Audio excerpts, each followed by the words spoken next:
Assalamualaikum, welcome back to my channel. Iya.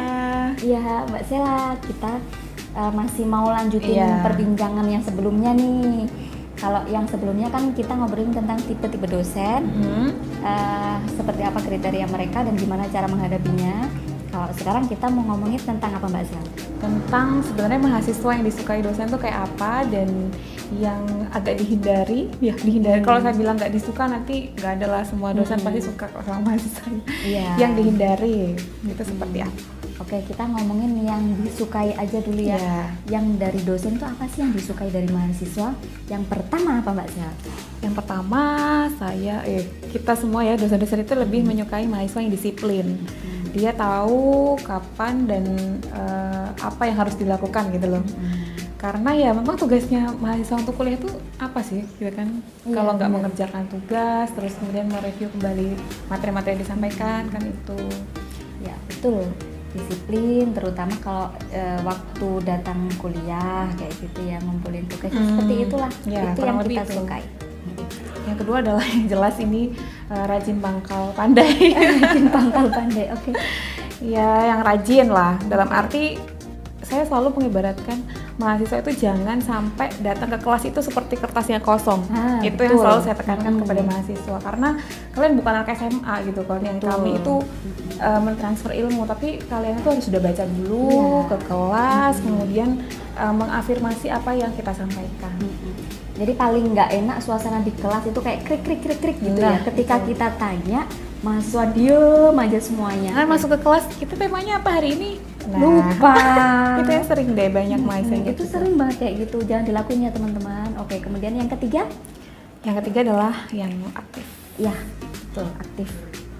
Ini aktifnya gimana nih Bu Nila nih? Oke, aktif biasanya kan kalau di kelas itu kan ada interaksi antara dosen sama mahasiswa atau interaksi antara mahasiswa dengan mahasiswa yang lain. Nah, itu kalau kalian aktif itu kita suka banget. Harus tetap apa ya, ada komunikasi dengan dosen. Namun porsinya gimana nih Bu Nila? Maksudnya porsi aktif itu Ya, sewajarnya aja lah ya. Sewajarnya. Jangan sampai hiperaktif, yang aktif aja. Ketika ada stimulus, kalian respon kayak gitu Nah. aja sih, gitu ya.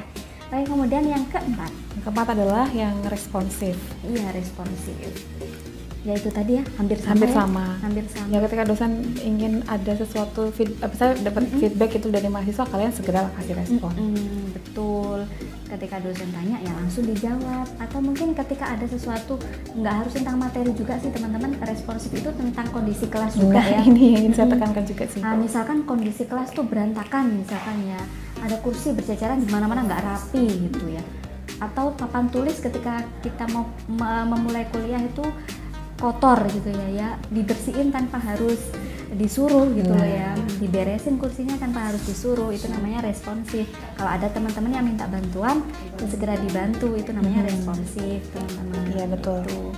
Kemudian yang kelima, Yang kelima adalah mahasiswa yang bertanggung jawab. iya tanggung jawab. Ketika apa aja nih Mbak Sel tanggung jawabnya? Iya, ini sebenarnya mencakup disiplin dan rajinnya tadi ya. Iya. Kalau kalian kuliah datangnya tepat waktu, jangan sampai bikin alasan-alasan terus. Betul. Tugas juga jangan mencari-cari Alasan kebenaran gitu ya. itu ya. Jadi kalau emang itu sudah dikasih tugas sama dosen ya harus segera dikerjakan Dikerjain. sesuai dengan tanggung jawab kalian sebagai mahasiswa. Itu teman-teman. Jadi kemudian yang keenam, Adalah yang analitis. iya. Ini gimana nih analitis. Bu Nila? Analitis ya, kalian tuh kuncinya yang dari yang awal tadi sih, kalian harus rajin baca ya untuk bisa bersikap analitis. Karena analitis itu butuh kecermatan ya. Kita paling suka mahasiswa yang analitis. Jadi kita menyampaikan, kalian ternyata bisa menemukan celah apa yang kurang kayak gitu loh. Iya, itu Gitu bisa. Dan kalau mungkin juga misalnya ada isu yang sedang populer, nah itu happening. bisa kalian apa namanya istilahnya? Kalian bawa lah ke dibawa di kayak kelas. gitu, untuk kita bahas bersama. Iya, itu juga bagus. Terus kemudian yang ketujuh, Yang inisiatif. iya punya inisiatif gitu ya. Jadi kalian kalau di kelas itu ya jangan hanya diem aja. Kalau misalkan dosen ini gimana nih pembagian kelompoknya, kalian punya inisiatif dong. Terus gimana nih tugasnya apa, pengennya misalkan ada dosen yang permisif kayak gitu. Iya. Ngajuin aja apa kalian pengennya apa kayak gitu, punya inisiatif apa gitu. Jadi apa ya istilahnya, punya ide-ide gitu loh yang Iya, bisa disampaikan betul. kepada dosen. Ide-ide buat teman-teman juga semuanya di kelas kayak gitu ya.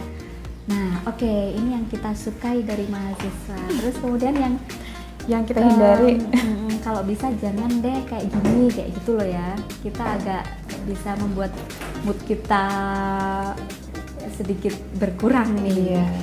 Nah, ini yang pertama apa Mbak Sel? Ini sering sih, banyak juga mahasiswa yang suka menyampaikan sesuatu yang tidak ada faedahnya di kelas. Iya, intinya ya kita bisa jaga-jaga apa yang kita ucapkan dan sikap kita juga, ya. Ini meskipun dosen yang humoris ya, kalian Iya. juga harus pilih-pilih kalimat-kalimat apa yang harus diucapkan ketika bercanda di kelas. Oke. Yang kedua nih, Yang kedua adalah tentang mahasiswa yang pasif di kelas. Itu kita gimana ya? Coba bayangin aja ketika kalian jadi guru atau jadi dosen gitu ya. Kita tanya gimana kabarnya, terus kalian diem aja semuanya satu ini kali mungkin diem. 3D itu ya, Bu. Datang Duduk, duduk, diam. diam. Please. Itu lebih parah lagi kalau Ya. diamnya terus bikin story. Aduh. Aduh ya, yang di belakang tuh biasanya ya. Iya. Kayak gitu. Terus kemudian yang ketiga apa Mbak Sel? Yang ketiga adalah tidak disiplin atau Iya. apa ya? Dalam datang perkuliahan, dalam ngerjain tugas. Iya. Selama ini pembelajaran apalagi sudah menggunakan e-learning ya, Bu. Iya, Ya. benar. Jadi sudah ada petunjuk yang jelas, kemudian sudah ada tenggat waktu yang ditentukan, bahkan kalau misalnya terlambat ada notifikasinya, jadi sudah tidak ada lagi alasan Nggak bisa. bagi mahasiswa untuk tidak berdisiplin. Kemudian yang selanjutnya adalah mahasiswa yang Cuek. Kayak gimana tuh Mbak Sel? gimana nih, mahasiswa yang cuek nih, dia pokoknya butuhnya masuk kelas gitu ya. Nggak peduli sama pelajarannya, mata kuliahnya, nggak peduli sama teman di sampingnya. Ini lebih parah daripada mahasiswa yang pasif, Iya, lebih parah sih cuek. Adalah? Selanjutnya mahasiswa yang kayak gimana? yang ini gaya bicaranya yang kurang sopan tadi ya. Iya, kurang sopan. Please ya, karena mungkin ada dosen yang santuy tadi.